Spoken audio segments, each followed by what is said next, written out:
حضرت اقدس نے حکیم الامت رحمۃ اللہ نے لکھا ہے ایک بندے کی بیوی سے بڑی غلطی ہو گئی تھی، چاہتا طلاق دے دیتا، گھر بھیج دیتا، سزا دیتا، کہنے لگا ندامت ہو رہی ہے اس کو، چلو اللہ کی بندی کو معاف کرتا ہوں۔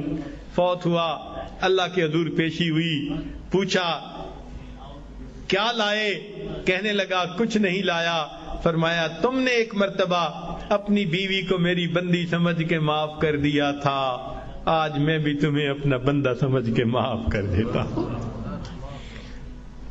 ہم بھی اپنے گھروں میں اپنی بیٹی کو، اپنے بیٹے کو، اپنی بیوی کو، اپنے بھائی کو غلطیاں ہو جاتی ہیں، باتیں ہو جاتی ہیں، تو بجائے دلوں میں کینہ رکھنے کے اور بجائے دلوں کے اندر دشمنی پالنے کے، ہم اللہ کے لیے معاف کرنے کی عادت ڈالیں۔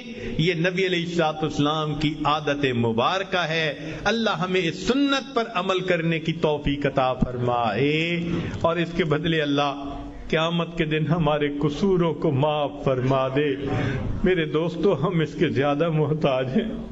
دوسرے نے تو ایک غلطی کی ہوگی اور ہم نے پتہ نہیں اللہ کے کتنے گناہ کیے ہیں۔ اگر ایک غلطی کو معاف کرنے پہ وہ پروردگار سب گناہوں کو معاف کر دے تو سستا سودا ہے۔ اس لیے جب بھی کوئی معافی مانگے یا نہ بھی مانگے، اللہ کی رضا کے لیے اللہ کے بندوں کو معاف کر دیا کرو۔